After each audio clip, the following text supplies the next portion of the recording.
You're never going to motivate yourself by shaming yourself. Never, never, never.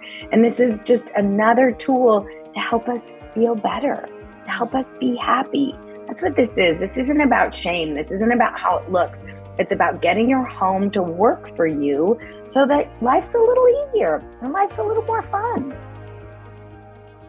We are Gold Ivy. Our mission is to empower you to own and unleash your truth. Stories of resiliency are gold, and ivy grows in hard places. Those hard places are what create space for light to shine through. You decide what works for your daily life and how to transform our lessons into your gold. This is Ivy Unleashed, a Gold Ivy production.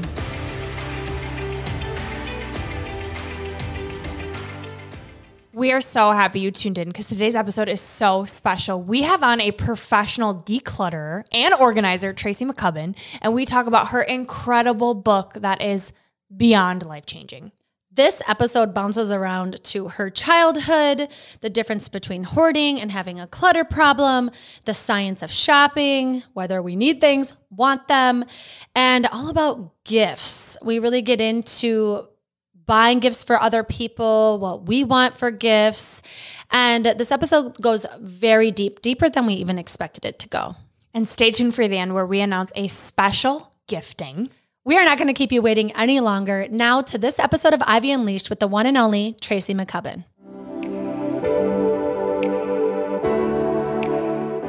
Welcome back to Ivy Unleashed. Thank you for joining us. Today is the episode that you are going to be so happy you tuned in. And it's probably not exactly what you're thinking either, just like this book we just read. Welcome to Ivy Unleashed, first of all, Tracy McCubbin. I'm so excited to be chatting with you guys. Really excited. Yes, we need to talk about your book, Make Space for Happiness. This is not your only book, but Brooke and I read it thinking we were kind of going to get, how do you declutter your space? And it ended up being so much more than that. And so we are really excited to dig into how our space affects our mental health. And the way that you write with so many stories and examples and reasons why we do what we do is so intriguing. I learned a ton, and I'm so excited for our listeners to have access to you. And if they don't already know about you, to follow you, to find this book. And so first of all, thank you for taking the time to put these thoughts into a book. You're very welcome. I have been thinking about decluttering from a different point of view. I've been doing this. I've been a professional declutterer for 17 years now. So I've really seen it all. And the thing that kept coming back is there were so many of my clients that it would be a reoccurring theme. And I was like, we can't talk about decluttering if we don't talk about the acquisition cycle. If we don't talk about how the clutter gets into your house, and spoiler alert, you or someone in your family brings it into your house. That's how it gets there. So I started to really look at that accountability piece, and then also the happiness portion of it, right? That we're all turning to stuff to make us happy and it's not working. So what are we trying to fill, and how can we find that happiness other ways? So I really studied the science of happiness and how to hack your happiness. And then the pandemic hit, and I saw people shopping like drunken sailors, just packages and packages. And I was like, oh, this is now a problem. This is a real problem. So that's what inspired me to Make Space for Happiness. And it's freedom. This book is your guide to freedom, because it is the addiction to shopping and the material things, and I'll be happy when, and my confidence will be higher. And I speak to this because it's true for me, just like I know it's true for so many listeners.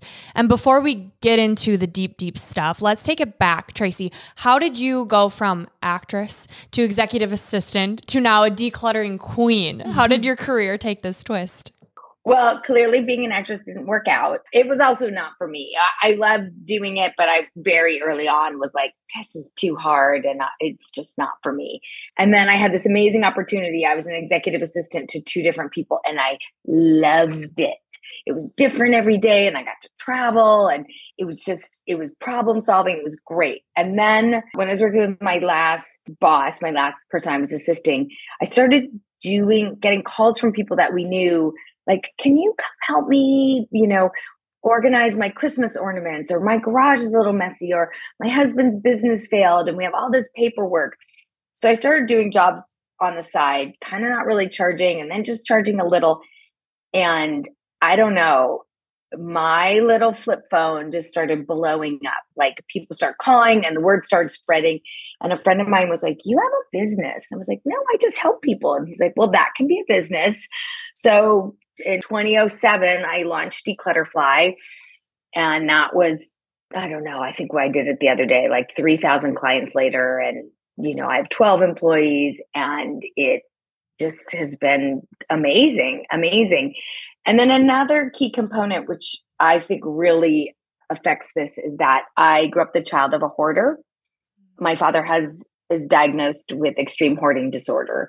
So for a long time, we didn't know what it was. We just called he was a pack rat and he was eccentric.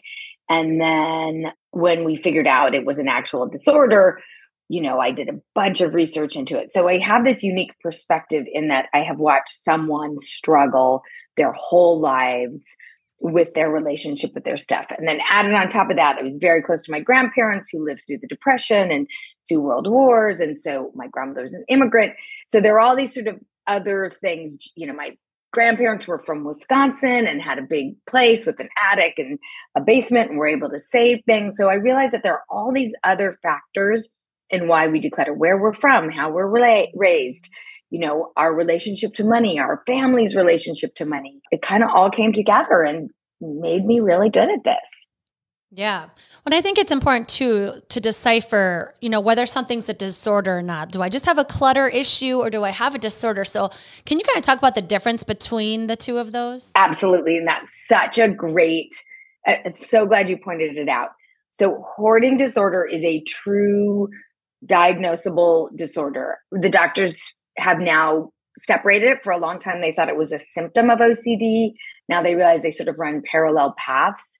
They categorize it as an anxiety disorder. So a bit like agoraphobia, that when your anxiety gets too much, you start to hoard. I think there's an addiction component to it. I think hoarders get a dopamine hit from the things they collect or the things that they save. And as in any addiction, when that stops working, you collect and you save more. So that's a hoarding disorder. You can have it on a scale from 1 to 10. And that's kind of different than the rest of us who have everyday clutter, where we get overwhelmed and it comes in. And a lot of times when I see people working through mental health issues, oftentimes kind of it'll look like hoarding, but what it really is a sort of a byproduct of a depressive era or postpartum, or when you just kind of can't get yourself up and going. But if people are listening, I want them to hear this. If you think you or someone you love has hoarding disorder, there's some great online tests. The SEMEL, SEMEL Institute at UCLA, I believe, has some fantastic diagnostic tests. So find out if you really have it. Get a mental health professional, someone who's experienced in it. The treatment is pretty simple. It's called cognitive behavior therapy. It just changes. It's a behavioral change. So there is help. And also I'm a resource. Always reach out to me. I can definitely point you in the right direction. I always think too about how, you have stories in the book, which I was saying too, you can feel connected to them. And I even saw myself in a lot of things where I wouldn't consider myself a cluttery person, but it's oh, nope, I totally do that. I have inboxes that are full of emails that are oh, I might want that tip down the road, or oh, that's a course I could do, or I've got one of my shelves of books are just books I haven't gotten to yet, but then I keep buying more of them. So I definitely know where I fall into my categories. But what's that like, having this just library in your brain of all these different scenarios? I just keep thinking of the stories you must have and what that must be like to be with someone in that vulnerable space of their home. They're opening it up, and then all of a sudden I bet there's that shame showing it to you. So what's it like walking in with someone and seeing what they're embarrassed to show you? I'm always so amazed at the bravery that my clients show, that they realize that the way that their home isn't working. It's not working for them. It's not working for their family. They can't cook in their kitchen or sleep in their bed or get dressed in the morning or find their keys, whatever the level is. So by the time they call me and they open the door, I am just so in awe of their bravery. And I just love what I do so much that it's sort of, we work through the shame pretty quick. Like, there's no place for it here. There's no place. As Brene Brown famously says, guilt is I did a bad thing. Shame is I'm a bad person, right? So we let's let shame go, feel guilty for 5 minutes, and then let's put ourselves into action. Because the best way to push through the shame spiral is to be in action. I correlate clutter and eating and food a lot, but it's like, okay, you overate cookies and you could sure lay on the couch and beat yourself up, or you can go, you know what? I mean, my husband and I did this the other night. We ate a big dinner and we were like, oh, we shouldn't have did that. And I was like, no, let's put our tennis shoes on and let's go walk around the neighborhood. We ate it. We did it. We did a thing. We have the ability to go and burn some of it off. Let's go. And so putting yourself into action moves you out of the shame spiral. Yeah, I think of that depressive state too. Like Andrea and I always talk about this. Our number one go-to when we're in a funk is declutter, clean your space, make your bed, do something. And it has such a direct impact on our mental health. Why is that? Let's get into that. I mean, clutter's just not good for us. There's a couple things that I'd love to say the scientists, I always imagine them in little white coats running around. Couple things. First of all, our brains visually can kind of only see so much, right? So if you have a lot of clutter, it's like there's all this stuff coming at you and it raises your cortisol. It stresses you out. And I think a component of that is the fact that every piece of clutter is a decision you have to make. Do I want to keep this? Do I need this? Do I like it? If I keep it, where do I store it? So the more things you have in your house, the more decisions you have to make. And we know that the more decisions you have to make put you in decision fatigue. When you're in decision fatigue, which is what happens to the front part of your brain that makes the decisions, you default to making bad decisions. So when you have a lot of clutter, you're just constantly making decisions and it's exhausting. And they've really shown, which is interesting, that clutter affects women much more than men. It jacks our cortisol. It puts us in fight or flight. We're learning so much about cortisol and what it can do to us and that it's not healthy. So women are really affected by clutter. Oh, I love that you said that too, because I'm thinking right now of a few of my friendships with women who are like, how does this not bother them? How can they sit there and watch a football game when there's a pile of laundry right here? It drives them absolutely nuts.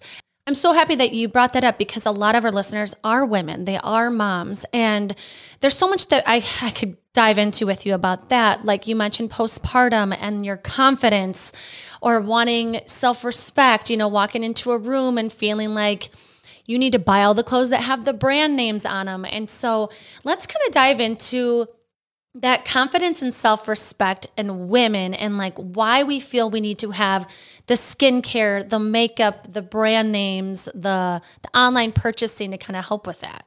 We have been marketed to for eternity, but especially lately, especially with the advent of social media, that you aren't enough. I mean, just the fact that the term anti-aging, to me, I'm like, anti-aging means you're dead. If you're not aging, you're dead. I don't want that. Do I want to look nice? Of course. Do I wear sunscreen every day? Absolutely. Do I like a perky lipstick? Sure. But this idea that you're going to fight aging, and that there's just this images bombarding you about the way it has to be. I bring this up as an example lately, and especially for moms, especially this feeling that you're not doing enough and that, your house isn't enough and you're on top of everything, on top of feeding humans and getting them out the door to school and to work. And then if you're also working outside the home or you're working inside the home, you have so much to do. There's this trend, I'm hoping that it's going away, of everybody decanting their laundry rooms, putting their laundry pods in perfectly matched glasses and all that stuff. Okay, first of all, it's dangerous, right? Because it looks like those pods look like candy. Why? And then also it's so time consuming. I was with my sister-in-law the other day. She's like, oh, if I don't do 2 to 3 loads of laundry today, 2 kids. If I don't do 2 to 3 loads of laundry a day, I'm buried and it will take me a month to dig out. So I'm like, on top of that, you're supposed to like decant your pantry. Your laundry room, it makes no sense. So it's really about decluttering and being organized is about making your home work for you, making your life easier, not how it looks. Caveat, if you like the way decanting and labels look and that's, that makes you feel great to do it, knock yourself out. But so many moms are in a position where they're compared to Pinterest. They're compared to photo shoots where it's like, that's not how somebody lives. That's how they set it up with lighting and a photo shoot. So I think it's that we cannot forget that we are marketed to 24 hours a day. We are told we are not enough. We are told that we need to buy things to be enough. And, now it's even on social media, it's like, it looks like it's your friends, right? Because you follow your friends and then somebody pops up and you're like, oh, that's what I need. That's going to solve my problems. My niece texted me about some product last night. She's like, it's saying it's going to fix all my blah, blah, blah. And I was like, okay, put the phone down. Put the phone down. It's not going to fix everything. So I think we have to remember, it's one of the things I talk about in the book, Make Space for Happiness, is we need media literacy, right? We need to understand when we're being marketed to and when, it's these companies' jobs to make money. And again, I'm not saying don't buy things, but you have to be accountable for your part in it. You have to be accountable for what you're buying and what you think you're fixing. And one of the things in the book I like to talk about is like really taking stock of how you are feeling when you buy that thing.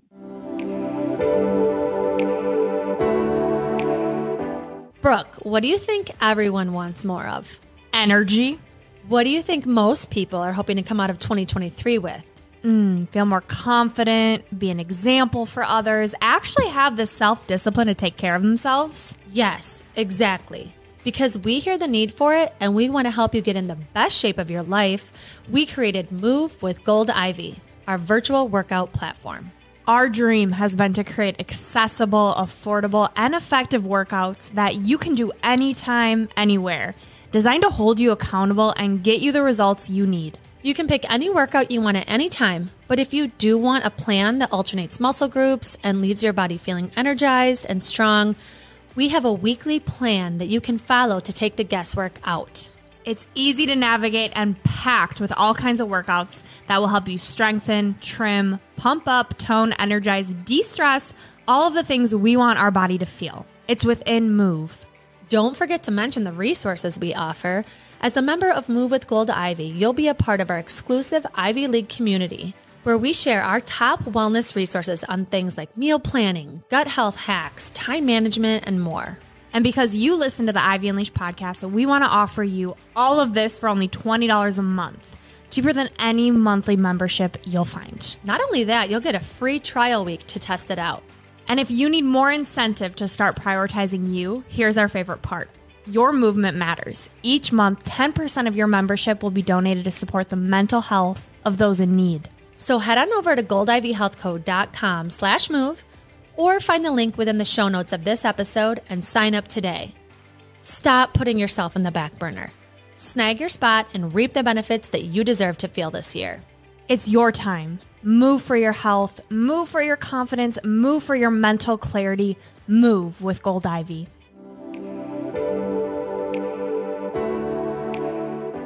Today's episode is sponsored by BetterHelp.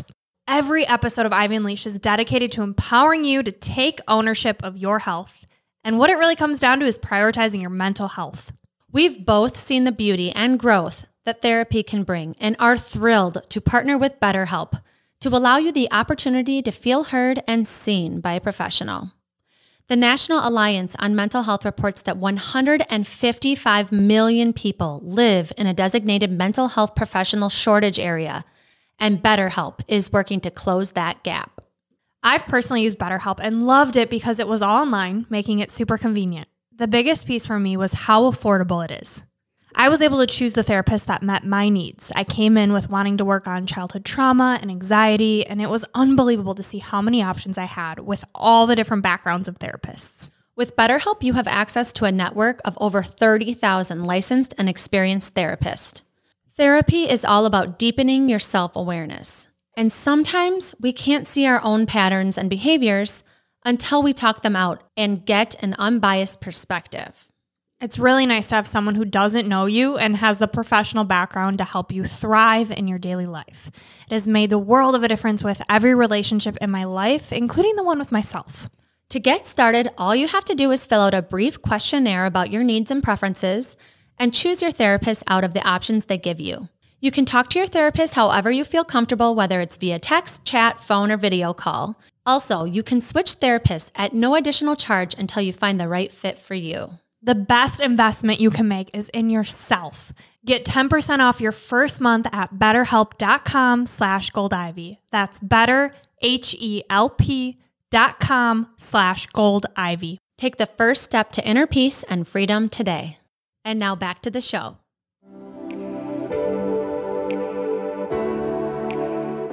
Conscious consumer is something that I'm working so hard on because I can't go on my phone without feeling the need to buy something. And I know it's because exactly what you're saying. They're doing a damn good job of marketing. Also, I'm trying to save money so hard right now. And then I feel less than because I'm looking at these beautiful homes and then I'm back in my own reality of how my home looks. I'm like, oh, if I just bought that, well, this would elevate it. And it's that self-talk, that spiral. And I know so many people can relate to that. So what do you recommend to stop that spiral? Well, first of all, focus on this goal that you have. Like, I'm very big on focusing on the positive of things, not the beating ourselves up. Oh, well, my home isn't enough. It could be more elevated if I bought that rug. Instead, saying like, no, I've made this decision to save money for my goal. I want to take a big trip around, whatever your goal is, I want to save for retirement. When you focus on that positive goal and why you're doing it, it doesn't matter the other stuff. And it's the same with getting organized. If your goal is that you feel like you're a bad housekeeper or you're lazy or you're something, you're never going to declutter and organize because you're just going to beat yourself up. But if your goal is, I want to get organized so that I can get rid of this outside storage unit that I'm paying $200 a month for, or I want to have an extra room so that my parents can come and take care of the kids and my husband and I can, my partner and I can go out and have a date. Like, focus on a positive reason that you're doing this and it's going to carry you along. So when you find yourself in the shame spiral, just stop. Know that the thing isn't going to fix it and try and figure out what's really going on. Yeah. And something you talk about that I love and what Brooke and I talk about a lot is awareness. And something that we also talk about a lot that helps with awareness is meditation. And something you say in the book that I thought was really powerful is this practice of meditation helps you with kind of like working out your brain. And it slows down that time from having the emotion to want to buy to the reaction. Like if it's an impulse thing and you do it quickly, like you need to know, okay, maybe I could work on my mental fitness here. I can get a little tougher, slow down that process. And so can you speak to that about how you suggest people this timeline of when you should actually purchase something? This is great, especially ahead of, we've got Prime Days coming up. We've got Cyber Monday. We've got Black Friday. Like, we're going to all get in a tizzy. There are some guardrails that we can put up, right? Like it's a pretty high level of self-awareness to stop and say, I'm having a lot of feelings right now and I'm going to meditate and I'm not going to buy that lipstick, right? That's a pretty sophisticated. I recently went on a shopping trip with someone who was very triggering, as the kids say. And I sort of didn't take that into account. And I overspent because I was having a ton of feelings and I was frustrated and I was like, all this old stuff was getting brought up and I kept thinking, oh, if I buy this, I'll feel better. And I felt better for 2 seconds. And then I got in the car and I had like a shopping hangover. I was like, I have 3 bags of things. Half of them were on final sale. I don't even think I like them. And so I realized I didn't take care of myself before I went into it. It's putting up some guardrails, right? Like, how are you feeling right now when you go into it? And simple things that you can do, like a budget. You're saving right now, which is fantastic. But we also like to buy some things for ourselves. So can you sort of set aside, like, I can set aside $25 a week or $50 a week to buy some fun things that's not going to derail my savings plan? Can you put some positive things in? Can you do some things that when you normally would go shopping or see a friend, can you say, can we take a big walk together? Can we not put ourselves in that situation where we're going to shop? And really, going into the holidays, I just talked about this a lot yesterday. Prime days, Cyber Monday, Black Friday, they can be great if you're buying something you actually truly need. If you truly need it and it's truly on sale. Because a lot of times they just mark the prices up right before, drop them down to what they really are. So they're not even really on sale. Those outlets, don't even get me started. That's just lower quality clothes. That's really what it costs. There's no savings there. As we go into these heavy hitting consumer days, make a list. You know what? I do actually need a new vacuum. Our vacuum's about to die. I've done the research. These are the two I'm looking at. These are what they cost now, today, regular. Did they really go on sale? That's being smart. That's being a smart, conscious consumer, right? You're going to need to buy things. Things are going to break. But if you don't go into these holidays prepped, you're going to wake up with a huge credit card bill, right? So it's prepping yourself. It's consciousness. It's accountability. It's slowing down and also taking into account, like, what are you feeling? Are you going into the holidays, exhausted? Are you frustrated at your partner? Are you hating your job?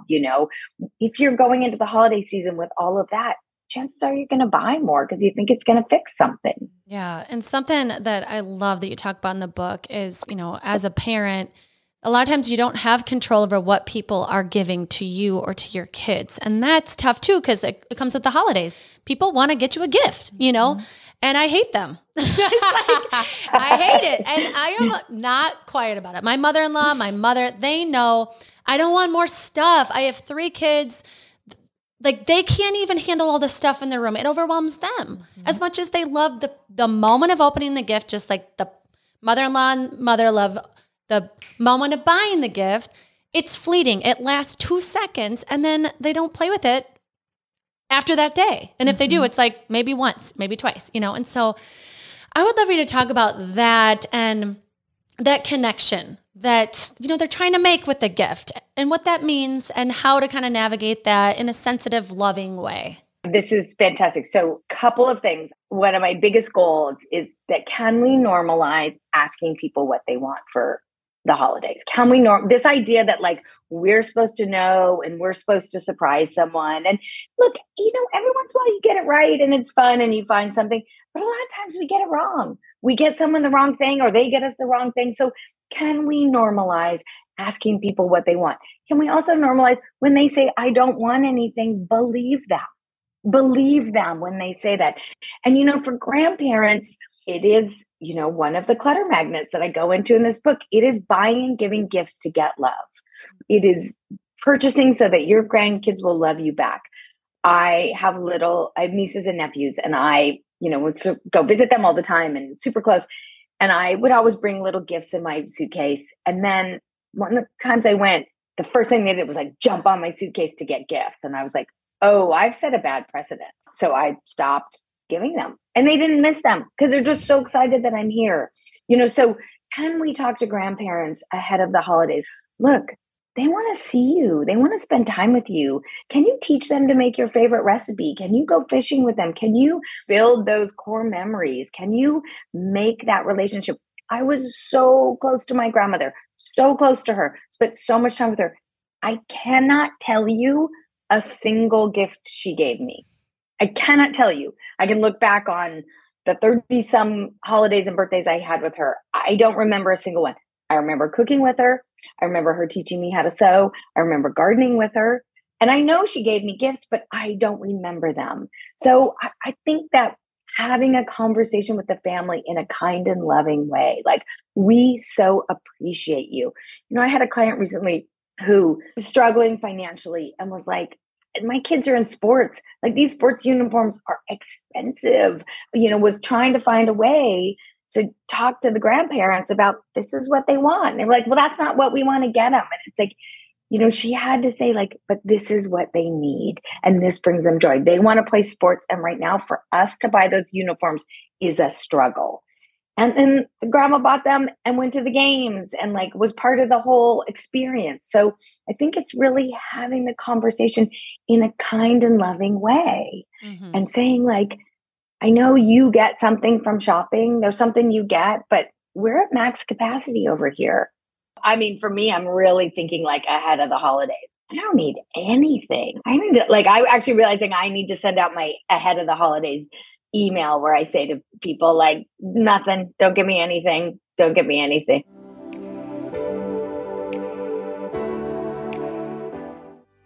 If you struggle with digestion, energy, bloat, acne, mood, fatigue, listen up. I spent 4 years, 50 plus doctors, and tens of thousands of dollars to heal my gut so you don't have to. I've created the What to Do guide I wish I had before spending years navigating the overwhelming amount of information and conflicting doctors' opinions out in the gut health world. My Help, I Can't Figure Out What's Wrong with Me, the How to Heal Your Gut Starter Kit is now available, and the response to it online has been incredible. On top of what I wish I would have known, I also wish this information would have been easily accessible for me. Because of that, it's available to you on the shop page of our website for only $9.99. Included in my guide is what helped me and countless others heal their gut, along with chronic fatigue, acne, hormone imbalances, and so much more. You'll learn what foods to stay away from, what foods to eat, a 4-week gut healing eating plan, lifestyle tools to aid your healing process, and 2 of my go-to favorite recipes. So head over to our shop page on our website, goldivyhealthco.com, and remember, happy gut, happy life. You can heal. Let me help you.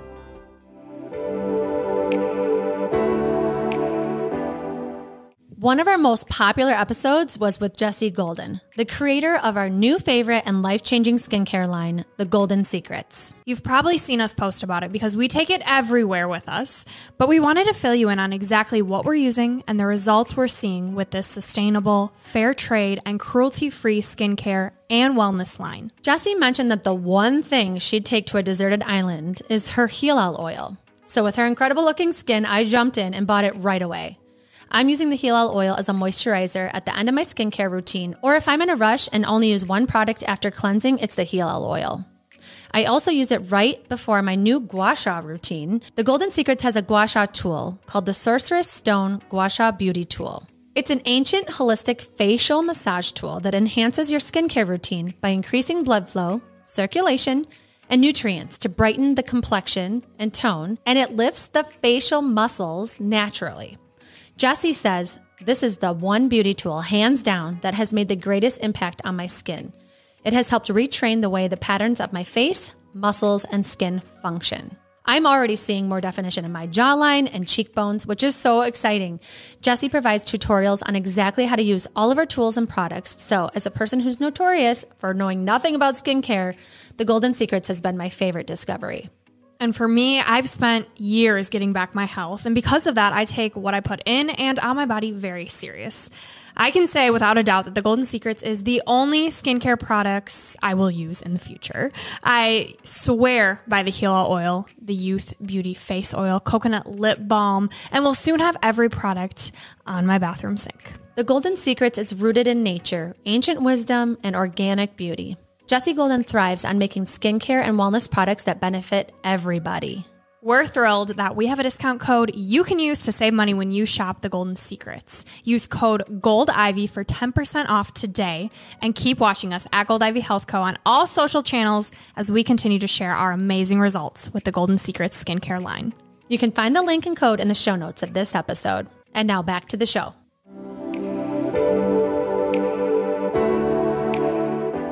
I want to circle back to the book because just the way you write is so beautiful. I just love it so much. But the chapter 5, I think, is just the most crucial chapter. It's talking about magnetizing big love and how that's all we want. We want connection. We want connection with people. And so there's no shame that you like to give gifts and you like to shop and you're trying to make a connection through the gift. Like, acknowledge that. But what you say in the book that's so powerful is if the gift is all about the giver and not the recipient, no one walks away from the interaction feeling loved. I'm like, it's so true. Think about like gifts that you've been given. Like, I can visualize Christmas where you're opening up and you're like, this, and especially the people who are like, oh, I got it on sale, or that it becomes about their experience and everyone, and then what happens is you as a receiver, you're dissatisfied, they're dissatisfied, everybody walks away like, ugh. And you also talked about the experience of like, now we're on the receiving end, like we're getting burdened by your addiction to that moment of purchasing. This is about you having fun doing the thing that you're getting dopamine from. And then I have to have the burden of all the stuff. And like, is that really giving? Yes, you love buying, and yes, you love packaging it up. But if it's really for me, I don't want it. So maybe find someone that gets the joy from receiving the things, because it's not me. And I want to just say again, like my family knows this. But being honest about it, right? Like being true and kind. And, I have these friends who have a big family and sort of extended and all these things. I thought this was the greatest thing that they do. They all spend New Year's Day together. And I think there's like 16 or 18 of them with like marriages and, all the things. And now the kids are grown, so the kids are part of it. The kids weren't part of it when they were little. But on New Year's Day, they all pull a name out of a hat and they get one family member. And it's one person's job to buy that one family member all their gifts for the year. Everyone isn't buying for everybody. And they set a budget of, whatever, you get to spend X amount over the years. So it evens the playing field for people who don't have as much disposable income.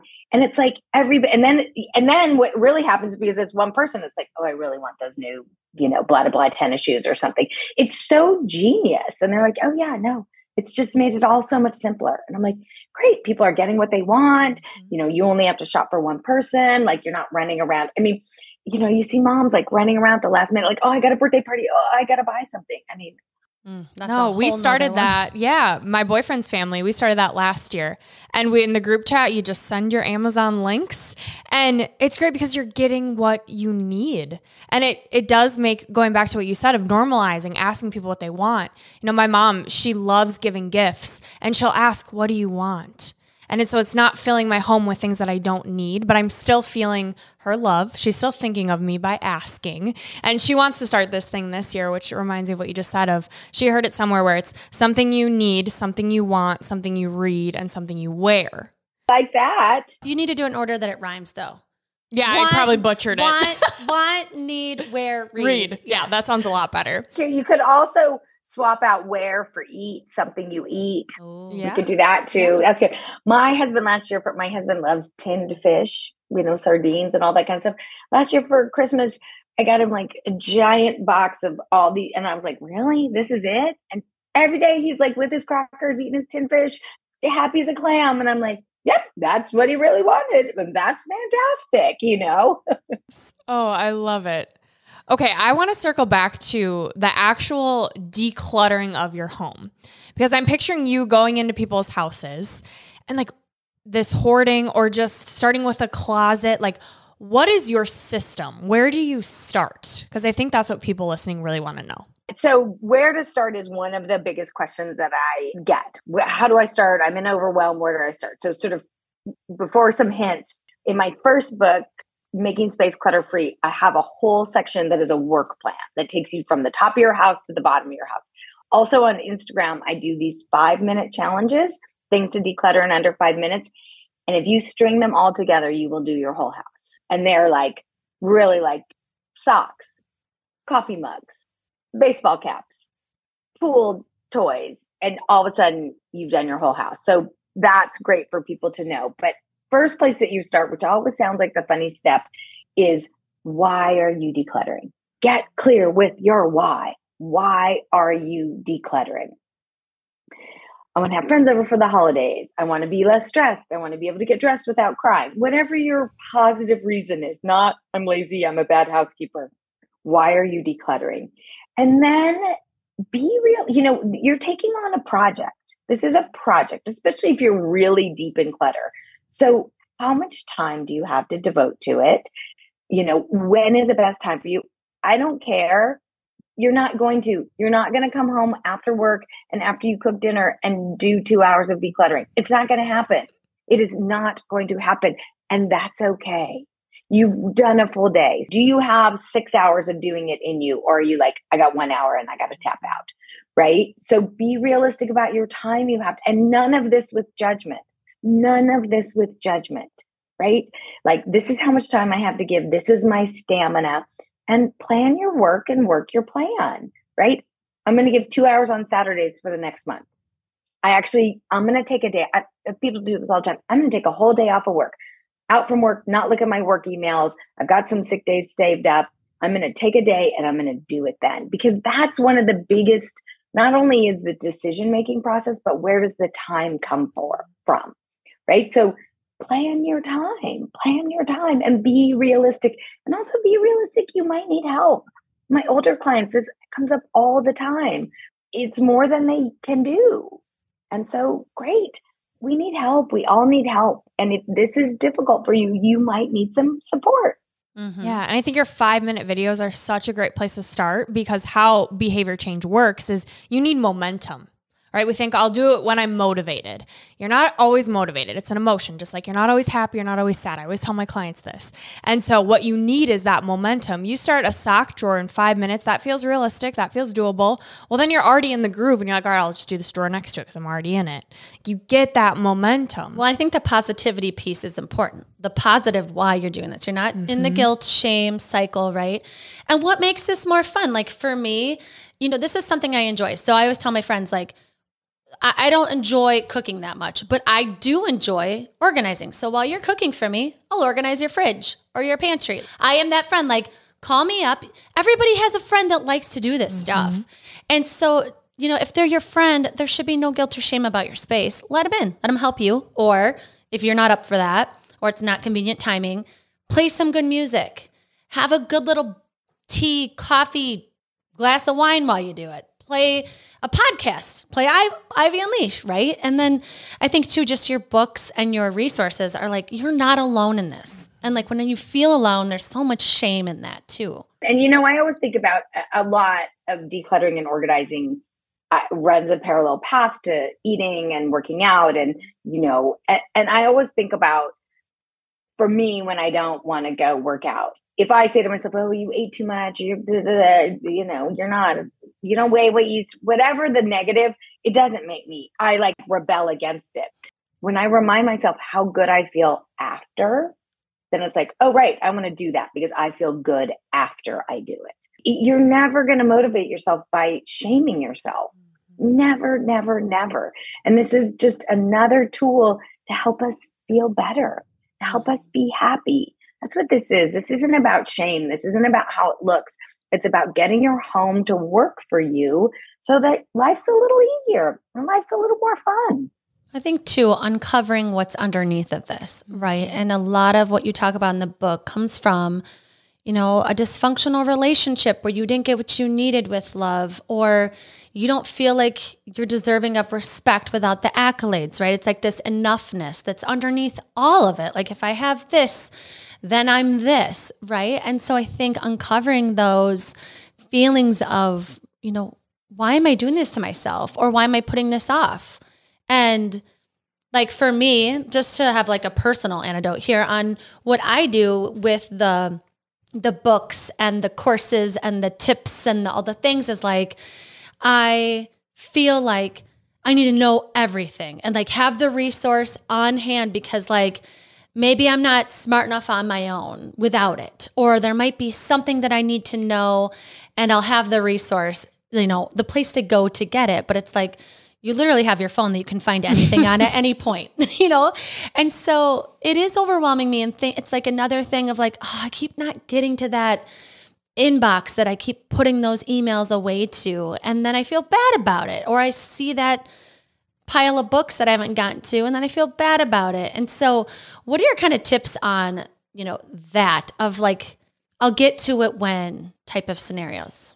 Well, also, let's back it up just a little bit. You're never going to read every email. It's just impossible. You're never going to read every email. You're also never going to read every book because there are new books all the time. So if you are, I like to call them my information seekers, right? We're learning and we're bettering ourselves. You also have to understand there's only so many hours in the day and there's only so many books that we can read. And that's okay. And there may be days where you don't want to read a book. There may be days and there may be times where you say, like, I just got to let this go. I think it just goes back to how we want to parse our lives out, how we want to spend our time, and understanding that there's so much information that's just going to pass us by because we only have so much brain power and we only have so much time. We're so hard on ourselves. I've really been leaning into this idea, and it's been resonating with so many people, like, done is better than perfect. Done is better than perfect. So many people will stop because they want it perfect and then they just don't get it done. It's like, done is better than perfect. And by the way, what is perfect, right? What's perfect? There's always something more attainable. There's always something. And who's setting the standard for perfect? So I think that we just have to be so much kinder and gentler with ourselves. Mm-hmm. Yeah, I think that goes back to when your space is organized and not every spot is filled with junk, you feel organized in your head and you have space for peace. Like, I think when everything is just organized, I can breathe and I can focus on being present in the moment with what I am reading or who I am with. And, I think, okay, I'll buy it when I have those moments of the impulse buying. Mentally, I'm not okay. Like, I need to meditate. I need to get out of my sympathetic nervous system. And so it's focusing on, what do I really want in this moment? It's to laugh. It's to feel peace and to slow down, to be conscious is what I keep hearing as we're speaking. This conversation is like, just slow down and get to your why, map out a plan, buy the book. Borrow it from a library if you don't need more books. Almost every library in the United States has it. And so you can, there's that alternative.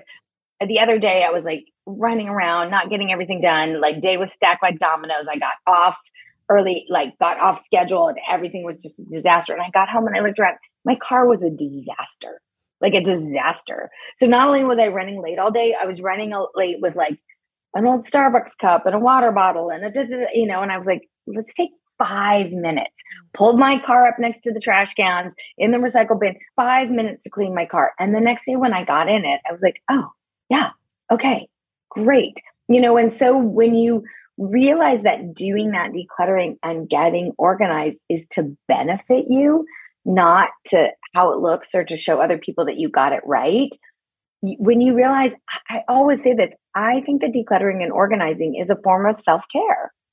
Totally. And when I think too, it's just continually uncovering, what is it that's stopping me from taking care of my place? What is it that I'm feeling that keeps bringing in the things? What is underneath all of this, right? Because we can all rationalize that I'd probably feel better if my place was decluttered, but there's something underneath of it. And I think, you talk about therapy in the book and you do go at a really deep level in the book. And so I just want to help everybody to understand that there is an even deeper level than we're getting to that Make Space for Happiness gets to, where when you hear these other women's stories of keeping a storage unit because she had a dysfunctional relationship with her mother and all she had left were the things. And it was the one thing that made her feel like connected to her mom. Like, we do these things from a deeper place. And so, first of all, I just want to say Make Space for Happiness will help you get to more connection of like what this could mean for your time, not just things like your time, your inner peace. And Tracy, I want to have you share where everybody can find the book and where they can find you, and if they want to follow you, where they can access you. So book is available, Amazon, Barnes and Noble. And again, if you're not buying books right now, if you put yourself on a little book, which like I have, it's available. Most public libraries in the United States have it, which is fantastic. I love that. The Audible book, which I narrate, if you have an Audible account, it's free. So there's a lot of ways to get the book. TracyMcCubbin.com is my website. I have a great newsletter. I also, if you sign up for my website, you can download a PDF of 25 things to declutter in under 5 minutes, which is a great starting point. And then Instagram is my big platform. I'm on TikTok too, but Instagram at Tracy_McCubbin. And I've also just started something which people are loving. I've started something called Team Tracy, where you sign up for text messages from me. I text you videos. So Monday is a challenge for the week. Wednesday is a little check-in. And then Friday, I answer people's specific questions. Fun. And it's been great. So it's $4.99 a month. You can do a trial for a free week or two. And that's in my Instagram bio. And people are really loving it. It's really fun because I'm answering their specific questions. Love That's it. so cool. And something fun that we want to do with Tracy. Tracy provided a couple extra books. And so we are going to do a little giveaway. If you leave a review on Apple Podcasts about this episode, name drop Tracy in there. If you name drop Tracy and your takeaway or how you felt about this episode, we will pick 2 winners to gift Make Space for Happiness. So leave a review. And we will be keeping an eye on that so that we can get you this gift, because this book is wonderful and would also be a good gift for your fellow book lovers if they need a book. Somebody told me, I love this. Somebody commented that this book, Make Space for Happiness, was going to be their girlfriend gifts this holiday season, that they ordered like 12 copies and they were gifting it to all their girlfriends. I was like, that's great. That's fantastic. Seriously, the perfect gift. And you have been such a gift. This has been a gift for us. Thank you so much for your time, your wisdom, for sitting down with us. We appreciate you so much. Thank you so much. I love connecting with you all and your listeners. And, I'm going to leave everybody with the, just ahead of the Cyber Mondays, the Prime Days, the Black Fridays, the holiday, Hazarai, just make a budget. Do a little meditation, just get real conscious about your consumerism. I love that. Would you say those are your 3 gold stars? Because we leave our listeners with 3 gold stars. So your takeaways for our listeners. Or do you have 3 different ones you want to share? I would definitely say 3 gold stars ahead of the holiday shop. Set your budget, check in with yourself emotionally. How are you feeling ahead of the holidays? Are you feeling less than? Set your budget. And then, okay, this is a good one. Oh, this is so tough. You can run a spending report on Amazon. So you can go into Amazon and run a report of what you spend a month. And if you can do that ahead of the big shopping spending days, take your Amazon report and go through and mark what was a want and what was a need, and see how much you're shopping for things you need versus shopping for feelings. It's rough, I know, but it's going to be really illuminating. And if you can do it ahead of these big sale days, you're going to sail through the sale days. How about that? I love it. And we have 3 rapid fire questions, our Unleashing Ivy segment. Are you ready? I'm ready. Okay. My question is, your favorite organization hack? Don't put it down, put it away. Don't put it down, put it away. I love that. That'll take care of 50% of your clutter problems. Don't put it down, put it away. And if you don't know where it goes, everything needs a home. I would say it needs a home. It needs a home. Also, if you have stairs in your home, you'll get in a lot of steps. Don't set it on the stairs, which I do all the time. Just take up the steps. Tracy, one thing that you talk about as a clutter magnet has to do with your time. And you give examples of people constantly showing up late for things. And it's like this overwhelm. And I would just love for you to touch on how that plays into decluttering and your mental health when you feel like you're constantly showing up for things late and you're kind of underestimating how much time things will take you. That's great. That's truly, there was a really big study a couple of years ago, and a great article in the New York Times about how the majority of people who are late, the reason that they're late is not because they don't value your time, because they overestimate how long things are going to take. And I always say this, that when you're planning your work, when you're planning what you're going to do, you also have to plan in what I call the breakdowns. So let's say you're like, I'm going to give 2 hours to decluttering. Well, you also have to plan that your mom's going to call and that's going to be a 15-minute phone call. So, right. So you have to understand that breakdowns of your perfectly planned plan are going to happen. If you're constantly overestimating how much you can get done and you're just living in like, I can't finish anything. So can you be calmer and more realistic about, let me get this done? And also, do you need help? Do you need help? Can someone come in and help you? Can you trade with a friend? Are you in a position where you can hire a teenager to, I was at somebody's house the other day and I was like, you just need to hire someone to like literally do your returns, go to the dry cleaner, like 10 hours a week of just doing these errands. And, we have a friend who has a kid in high school who has a driver's license. And I was like, $15 an hour, like pay them to go to the dry cleaner. And all of a sudden, these whole set of chores. So it's about going backwards and reworking your relationship to your time management. Key to happiness, time management. It's just another example of what's in this book of like these things that they just clutter our mind and our energy and our ability to be these like creative, present, loving people when we are stressed to the max. We're at maximum capacity and we're doing things that don't even bring us joy. I understand some things we have to do, but like such a great point of delegating and being honest with yourself about like, how am I really doing here? Maybe you don't need to spend on Amazon that $15 of a want, and you can invest it in the kid next door to run your errands. Yeah, exactly. And you're not I have a dear girlfriend who says, how you're superwoman? You delegate. You know how you get it all done? You delegate. Yes. All right, Tracy, last question. If you could go back and tell younger Tracy one thing, what would you tell her? Do not waste so much time worrying if the boys like you. If they like you, you'll know. And if they don't, there's another boy around the corner. I love that. All right. And the very last piece, Tracy, is your piece of gold, a quote that speaks to you. Dr. Maya Angelou famously has said, when someone tells you who they are, listen the first time. This is Gold Ivy signing off. Listen to your truth and go chase your gold.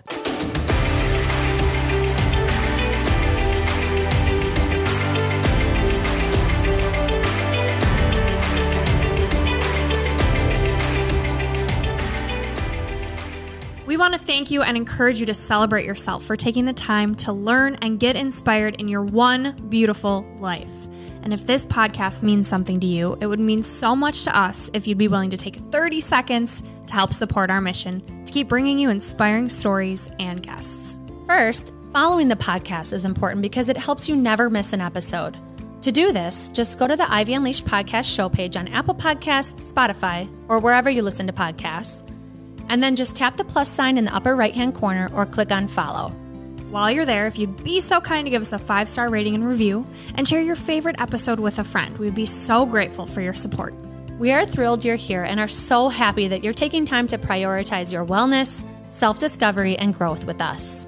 The Ivy Unleashed podcast is produced in partnership with J. Gray Podcast Production.